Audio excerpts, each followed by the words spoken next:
My ex-husband and I divorced due to my mother-in-law's bullying. It happened less than a year into our marriage. We were colleagues at work and had a normal office romance, which smoothly led to marriage. The only abnormal thing was my mother-in-law. From the start of our marriage, she, doting on her only son, perceived me as an enemy. We had a shotgun wedding, which isn't so unusual now, but she yelled at me, "How shameful to do such things before marriage. You're like a cat in heat." I wasn't solely responsible for that.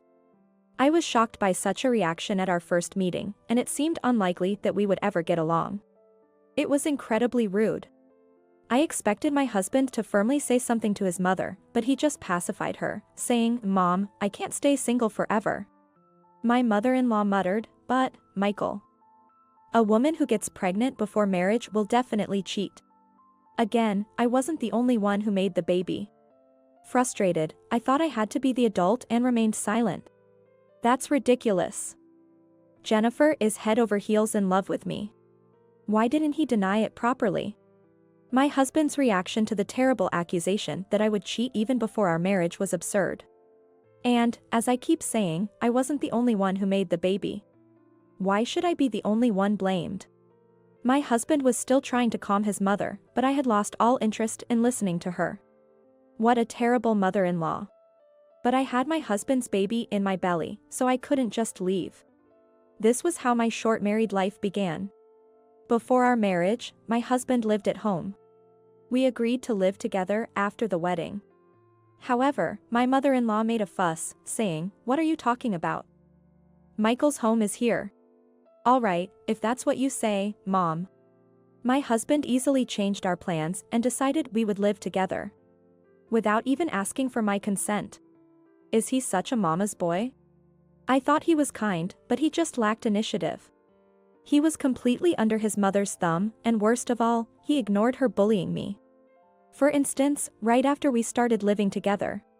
After finishing work and household chores, I was about to take the bath, running the hot water. When I opened the bathroom door, something was off. I checked the temperature with my hand. "What is this? Cold water." My mother-in-law had deliberately replaced the hot water with cold. It was winter, and the bathroom felt chilly, so I noticed right away, but it was subtly infuriating. What a waste of water, and I was pregnant. What if something happened to the baby in my belly? Even if she resented me for taking her son, the baby was still her beloved son's child. I was disappointed and scared of her blatant hostility. From then on, whenever she saw me, she'd say, "Why don't you go back to your parents' house?" And never come back. Or, "What on earth did my Michael see in you?" Hearing this day after day, I grew increasingly tired. At first, I tried to stay positive, thinking, boys are their mother's little lovers, right? She just hasn't let go yet. She'll come to accept me eventually. But my mother-in-law never changed, and my husband didn't help. Why did I have to endure this alone? I cried in secret many times. 2 months passed, and a critical incident occurred. Just before I was about to go on maternity leave, I had to work overtime temporarily to adjust and hand over my work. That day, I was going to be home after 8 p.m. "I won't be able to make dinner tonight, sorry." When I texted my husband, he replied, "Okay." So, I stayed late at work. Despite my efforts to finish work quickly and my exhaustion from being pregnant, when I returned home, I noticed a delicious smell. Michael was alone in the living room, as his mother had already retired to her room. "I'm home. Did you cook something, honey? Welcome back." No, it was Mom who cooked everything. It was delicious. Hearing my husband speak so cheerfully, I went to the kitchen to find something to eat. But no matter how much I searched, there was nothing. There were dirty dishes for two and empty pots and pans, but no food. "Isn't there anything for me?" When I asked my husband, he answered indifferently, "Seems like there isn't." Why not? Maybe because Mom didn't cook it. What? I always cook for her, don't I? Why? Since we moved in, I had been preparing breakfast and dinner, including for my mother-in-law. She would eat it, complaining about the taste being too strong or too mild. She's upset, claiming a daughter-in-law has no right to come home later than her husband because of work. She also said you're a failure as a wife for not having any prepared meals. My husband almost blamed me. Isn't that a bit harsh? It was predictable that my mother-in-law wouldn't cook just for me, given her past behavior. She had always been confrontational from the beginning. The problem was my husband. Did he not think anything of it? Huh? Think what? Apparently, he didn't. Weren't you going to prepare something for me? Why should I? Do I really need to explain? Your wife comes home tired and there's no dinner ready? I believe marriage requires effort from both sides. Why do I have to be the only one making sacrifices? Well, it's your fault for coming home late. If you don't like it, come home earlier and cook. Fine, whatever. My husband was too self-centered to reason with. We both worked at the same company and earned almost the same salary. Why should I be the only one doing household chores and working? It would be nice if he cooked once in a while. Like mother-in-law, like son. I don't think either of them will ever change. I decided to divorce. I planned to go back to my parents' house for the birth, so I just stayed there. My parents were furious when they heard the story. My father said, "You don't ever have to go back there. We sent our only daughter off with tears, not for a man like that. We can't give our precious daughter and grandchild to him." When I called my husband to inform him I had arrived at my parents' house, I told him, I want a divorce. He hesitated at first, but soon agreed, saying, "Mom says it's better to divorce." Even then, he was under his mother's thumb. I was astounded, but I still felt guilty about taking the child away from him and raising our child without a father. So when our son was born, I texted him, "Our son is born," with a photo, but he ignored it. After a while, he replied, "Mom says we don't need custody, so you don't have to send photos." Unbelievable. No love for his son, no gratitude for a newborn. I regretted ever loving this man. I can't even remember why I married him. In the end, we settled on no alimony, but he agreed to pay $200 a month in child support. However, he only transferred the money for the first 6 months. Honestly, even though I'm on parental leave now, I'll have a decent income once I return to full-time work. I can send my son to college without living extravagantly.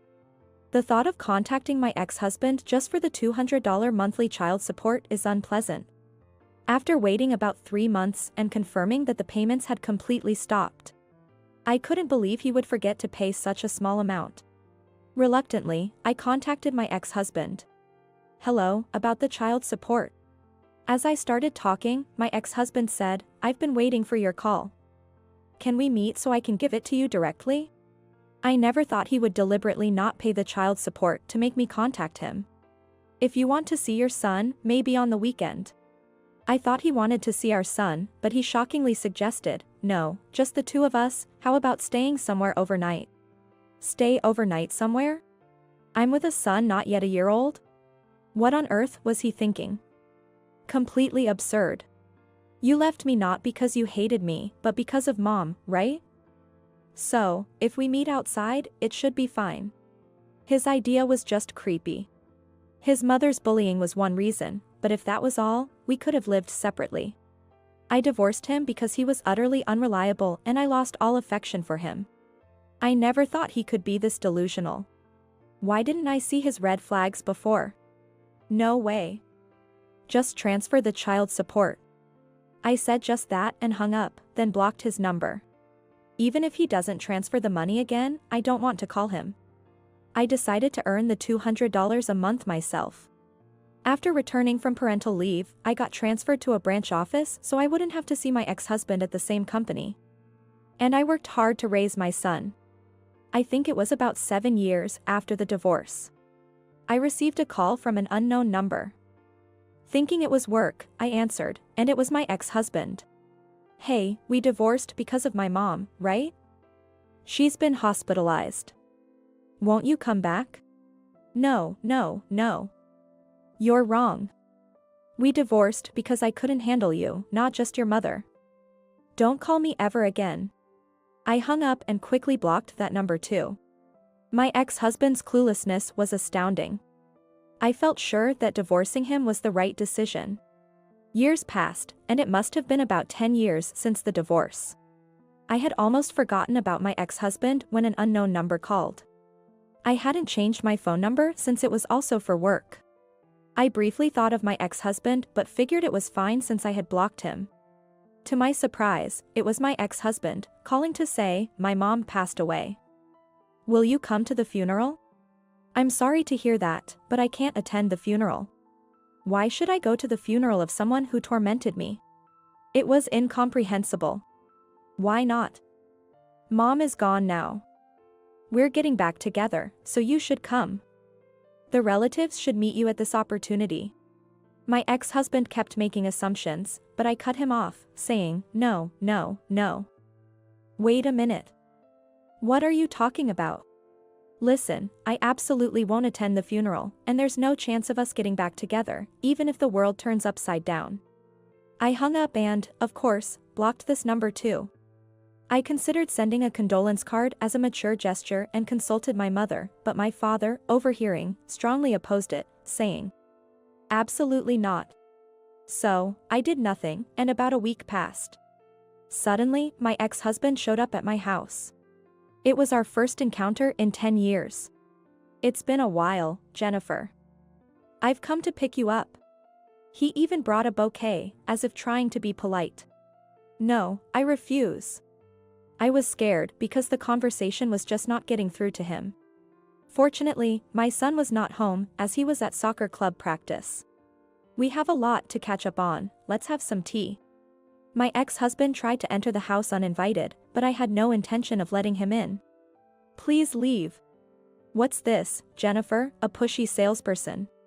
As my ex-husband and I argued at the entrance, my father appeared. "Michael, how dare you step foot on our threshold? Get out of here." Feeling stronger with my father's support, I firmly told my ex-husband, "We're divorced, and we are strangers now. There's no picking up here, this is my home. I absolutely don't want to get back together with you. Then, how about we start over as lovers? Things were good when we were dating, right? No, it's physically impossible for me now." My ex-husband was persistent, but the situation was completely different from back then. "Look, when we were married, you never protected me from your mother and never did anything for me. After the divorce, you didn't pay child support and never visited your son.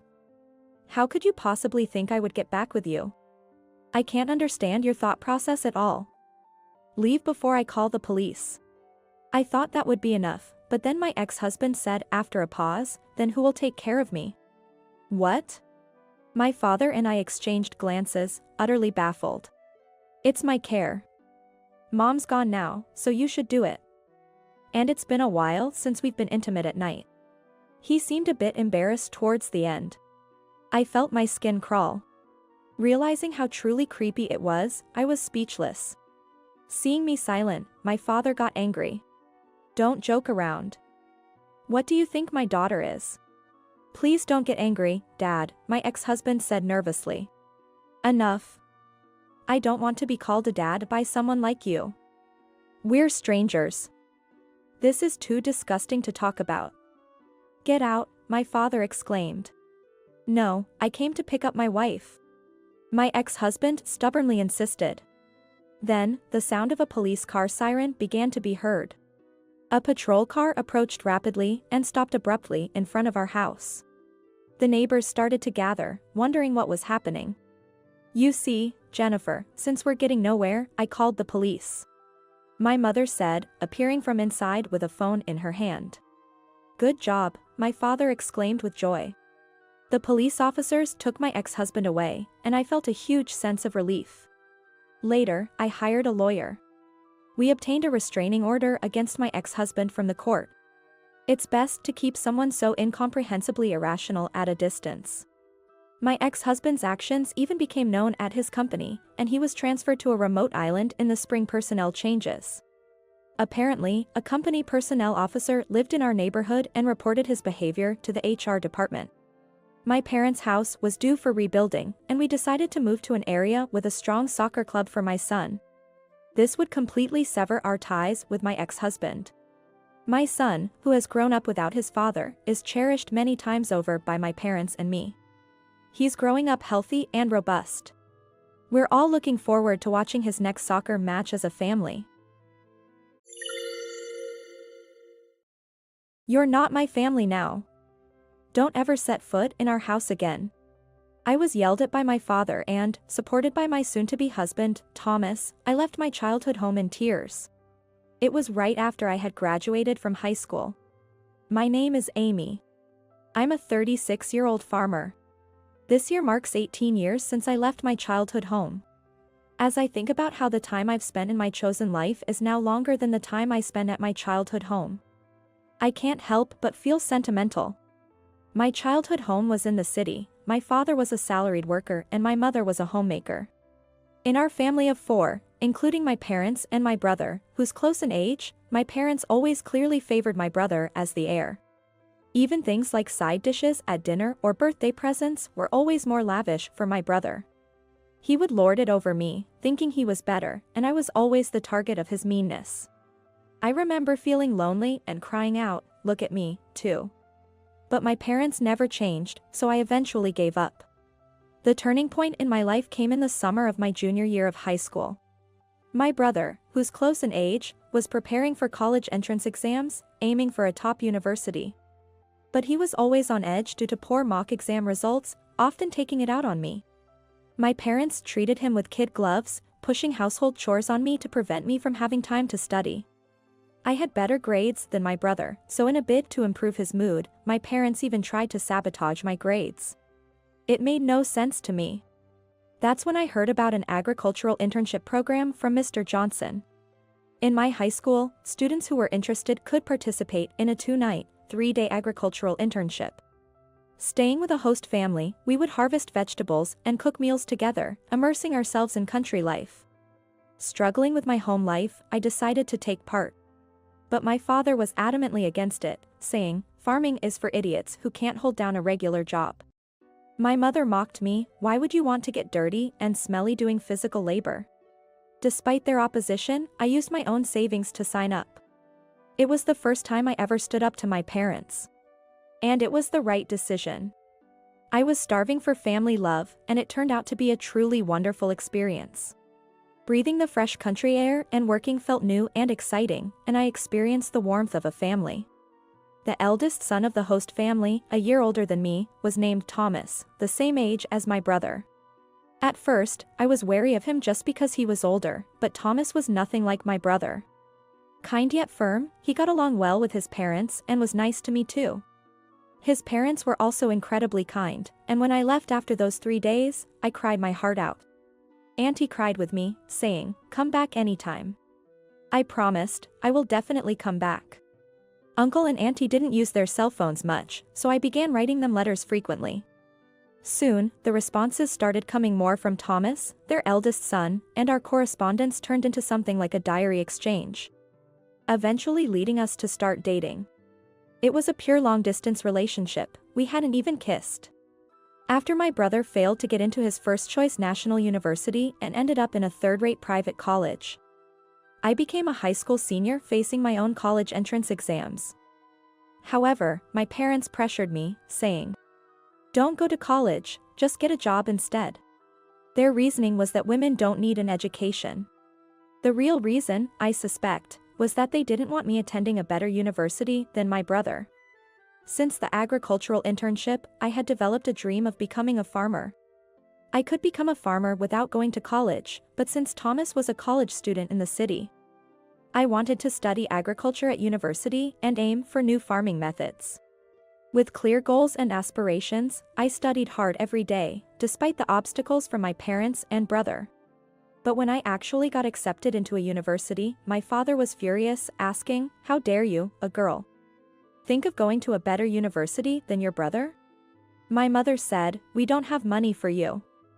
Your brother needs it, so you should work and bring money home." Desperate and in despair, I had a huge argument with my parents and ended up cutting ties with them. Thomas came to pick me up from home, and his parents, now my in-laws, offered to help with my college expenses. I went to college and 4 years later, married Thomas. Throughout my university years, I never contacted my parents or brother, but as my in-laws said, "You should at least inform them about your marriage." We visited my childhood home for the first time in 4 years. It wasn't until the summer approached that we could go for the greetings, as we were busy with graduation and rice planting. Both my in-laws, my husband, and I all had faces tanned to a deep brown from the sun. Then, my parents and brother openly mocked us. My mother said disdainfully, "Excuse me, but how old are you? To be working so hard that you're that tanned, you must be quite poor." I was so embarrassed. "Stop it, Mom," I pleaded in a quiet voice, but she pretended not to hear. My brother, grinning, taunted, "Smart people like me earn money with brain work, not primitive labor. Being able to do only such work is proof of low intelligence." I was shocked, and the usually gentle smiles of my in-laws froze. My husband firmly declared, "With all due respect, we take pride in our farming." My father laughed condescendingly and said to me, "Let me tell you, from now on, you are not our family. You're marrying a poor farmer who has to work hard for a living. We'll treat you as if you don't exist. Don't come asking us for money. We don't want to see you anymore." I was already disowned at 18, so this wasn't new to me. Still, we tried to do the right thing. The sympathetic looks from my caring in-laws and husband were hard to bear. On the way home, quietly crying, I resolved to forget my biological family's existence. And now, 18 years have passed. The emotional scars had healed, I had 2 children, and was living busy yet fulfilling days. I had almost completely erased my parents and brother from my memory when, suddenly, a cousin told me my brother was getting married. My cousin and I had always been close, we kept in touch even after my marriage. Once, I sent her some rice we had harvested, and she liked it so much she became a regular customer. So, we still kept in touch, chatting on the phone every few months. "We'll see each other at the wedding after a long time," she said. I hadn't heard anything about my brother getting married from either my parents or him. Well, being estranged, I wouldn't know. "The family is also building a new duplex house. I wonder if it's finished yet," she mentioned. Apparently, my parents and brother, along with his soon-to-be wife, were moving. My cousin knew about my estrangement from my parents, but thought I would still show up for weddings and funerals. After hanging up, I impulsively called my mother's cell phone. But a mechanical voice said, "This number is no longer in use." The same happened when I called my father. Perhaps they changed their numbers. I didn't know my brother's number, so I couldn't call him. With trembling fingers, I dialed our home number. It connected. I waited nervously for someone to pick up. "Hello?" It was my brother. "Brother? It's Amy. I heard you're getting married and moving." As I hesitated about what to say, intending to offer congratulations, my brother interrupted me. "You don't need to know. You're just a farmer, a stranger. Don't call me," he yelled and hung up. In panic, I called again, but he had already blocked my number. It was cruel. No matter how much he disliked me, it hurt to be rejected like this by family. Seeing how upset I was, my husband asked worriedly, "What's wrong? Did something happen?" Tears I had been holding back fell. After I told them what happened, my husband and in-laws were as angry as if it had happened to them. "You belong here with us, Amy. Your family is right here," my mother-in-law said, comforting me as my tears wouldn't stop. I wished she had been my real mother. She, more than my biological mother, truly cared for me. My father-in-law also consoled me, saying, "You're happy now, that's what matters. Don't let it hurt you. Remember, the one who laughs last wins." My husband said, "Let's take them as a lesson of what not to be." Even our children, not fully understanding, hugged me tightly. Thank you, everyone. I hadn't been blessed with a biological family, but realizing how happy I am now, I felt a warmth in my heart. However, things took another turn when my business was featured on a national TV network. Originally, my in-laws were already substantial rice farmers. They also had a wide variety of vegetables and fruit, but there was always an excess of produce that didn't meet the standards. Having studied food business in college, I focused on how to sell all our produce without waste. I started processing slightly damaged fruits and vegetables into jams, juices, pickles, etc., and began selling them online. With the support of the local agricultural cooperative, my venture was a huge success.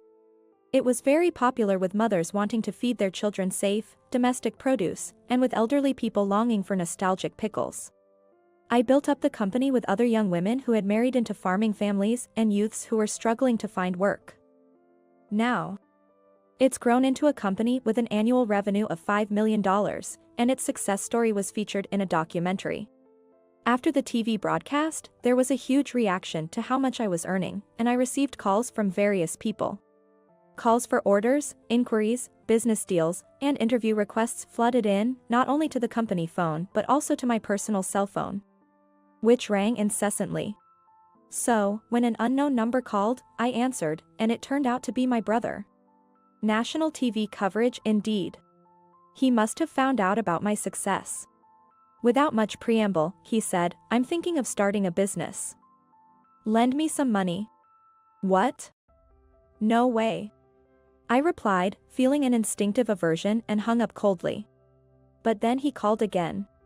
"Just give me the money. If you, a mere farmer, can start a business and make money, then I'll definitely succeed." He was adamant and arrogant. His attitude wasn't that of someone looking to borrow money, and I wondered where such confidence came from. He was the one who had called me a stranger, a mere farmer. I didn't respond to his demands but asked something I had been curious about. "Hey, who decided not to tell me about the house move?" "What?" "That was my decision, of course. My wife, being a city woman, was quick to agree to cut ties with you. So, that was it." I hung up without hearing more and blocked his number. My brother's wife, whom I had never met, seemed to share the same mindset as my brother and parents. Since my brother had seen the TV show, my parents might have watched it too. A few hours later, thinking this, I received a call from an unknown number. It was my father. "Why are you the president? Did you steal a man's job?" he asked. I replied, "Well, Thomas and my father-in-law are working in the agricultural corporation too. In fact, larger farms benefit from being incorporated due to certain systems and advantages. My father-in-law was the head of the local agricultural cooperative, and Thomas had incorporated his family's share, and now he is its president." My father seemed to accept my explanation but then said, "Don't be so cold. Why haven't you contacted us?" Astonished, I replied, "You disowned me, remember?" I'm hanging up now, and hung up, blocking him too. Minutes later, my mother called. "Why aren't you giving your brother money? You make $5 million a year, right? Send us money. We're your real family. Have you forgotten the favor of raising you? Give us at least $3 million, or half of that." My mother was more aggressive than anyone in her demands. I mean, the $5 million is the total revenue of the company, after expenses and paying the employees. "There's hardly anything left for my salary," I said, exaggerating a bit. "Exaggerating a bit," my mother quickly countered. "Nonsense. That can't be true." I was getting irritated. It was shameful how she kept demanding money. Even if I had the money, I wouldn't send any.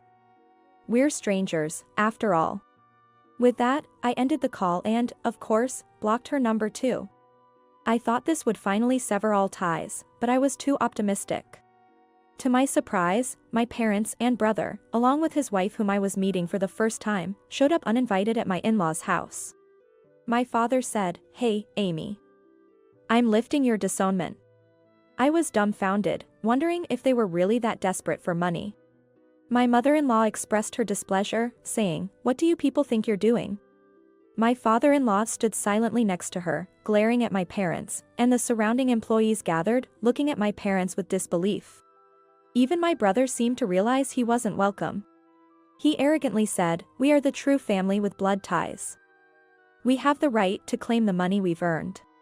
The woman who seemed to be my brother's wife was nodding in agreement. I was infuriated. I retorted, "No way. Even if we share blood, there was never any emotional connection. You discarded me like a stranger. The pain of being abandoned by my own family resurfaced, and I felt tears welling up again. Then my husband arrived and stood by my side. He defended me, saying, "Amy is now part of our family. We don't need your disownment lifted to live happily. Please leave."